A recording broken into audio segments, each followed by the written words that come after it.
Hey guys, and welcome to How to Gastro. So in today's video, we'll be discussing what is a urea blood test. So let's get started. So before we get into the specifics of the urea blood test itself, let's talk a little bit about what you can expect when your doctor orders this blood test for you. So a urea blood test is a simple test that can be done at your closest laboratory or hospital.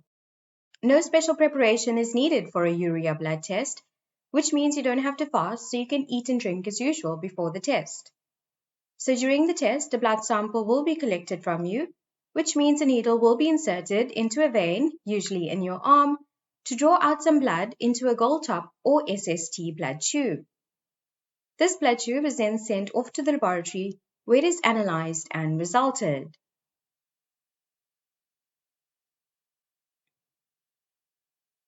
So what is urea? So urea is a chemical compound that is a colorless, odorless solid that is highly soluble in water. It is primarily produced in the liver through the urea cycle, which converts toxic ammonia into urea, a less toxic compound that can be safely transported in the blood to the kidneys for excretion. Urea is the main nitrogenous waste product of protein metabolism in the body and is safely transported in the blood to the kidneys for excretion. So if we take a closer look at this image to the right of our screens, we see here we have ammonia, which is the waste nitrogen from protein metabolism in the body. And then we have this process that occurs within the liver where ammonia is actually converted into urea through the urea cycle. So I'm not going to go into the specifics of this, but basically what happens is ammonia, with the help of the liver, is converted into urea, and this urea is then filtered through the kidney and is excreted from the body through the urine. So urine contains high amounts of urea and other bodily waste products, but urea is actually one of the main components that makes up the urine in humans. So now that we know what urea is, let's take a closer look at what the urea blood test is all about. So what is a urea blood test? So a urea blood test, often referred to as a blood urea nitrogen or a BUN test, measures the amount of urea in your blood. So as mentioned in the previous slide, urea is a byproduct of protein metabolism in the body, and it is produced in the liver and is excreted by the body's kidneys out of the body. The blood urea nitrogen test is primarily used to assess kidney function, as urea is filtered out of the blood by the kidneys. This means that elevated levels of urea nitrogen in the blood can indicate that the kidneys are not functioning optimally. So the urea blood test can also help to diagnose other conditions such as liver disease or dehydration. And this is so because, again, remember, the liver is an essential component for producing the urea through the urea cycle from ammonia. And we'll see how dehydration in the next few slides also plays into an abnormally high urea range in a blood test. So what are the normal ranges of urea in the blood? So the normal range for blood urea nitrogen typically falls between 7 and 20 milligrams per deciliter of blood. So any values below 7 will be considered an abnormally low urea, and any value that falls above 20 milligrams per deciliter will be considered an abnormally high level of urea in the blood. So let's explore these two scenarios a bit further. So what causes abnormally high urea levels? So abnormally high urea levels indicate a blood urea nitrogen or a BUN level that is greater than 20 milligrams per deciliter. So elevated BUN levels may indicate, number one, kidney dysfunction or failure. So the most common cause of high urea levels is kidney dysfunction, as the kidneys are responsible for filtering urea out of the blood. So conditions such as chronic kidney disease, acute kidney injury, or glomerulonephritis can all lead to elevated BUN levels. Number two is dehydration. So severe dehydration can concentrate the blood, leading to higher levels of urea showing up on a blood report. Number three is a high protein diet. So consuming a diet rich in protein can increase urea production as it is a result of protein metabolism, which may lead to elevated BUN levels. So at number 4, we have heart failure. So heart failure can actually reduce the blood flow to the kidneys, impairing their function and causing a rise in urea levels.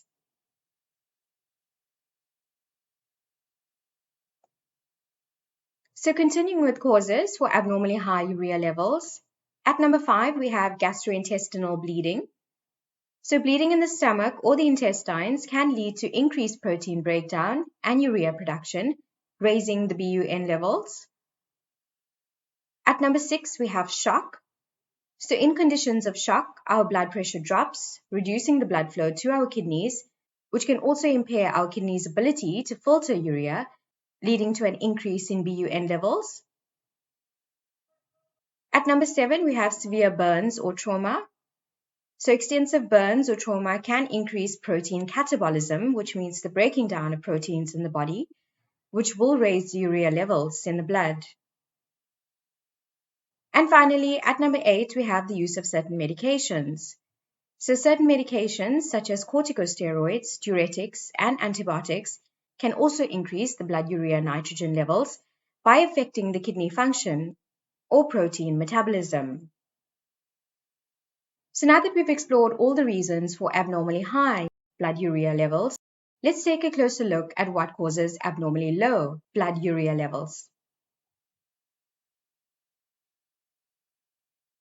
So a blood urea nitrogen level lower than 7 milligrams per deciliter is considered an abnormally low urea level. Low urea levels are less common than high levels, but can also indicate certain health conditions. They include, number 1, liver disease. So since the liver is responsible for converting ammonia to urea, liver diseases such as liver cirrhosis, hepatitis, or liver failure can reduce urea production, leading to low blood urea nitrogen levels. At number 2, we have malnutrition.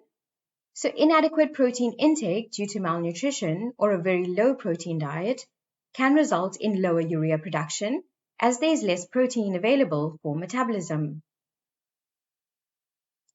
At number 3, we have overhydration. So excessive fluid intake or conditions causing fluid overload, such as in cases of IV fluids, can dilute the urea in the blood, leading to lower blood urea nitrogen levels on the blood report.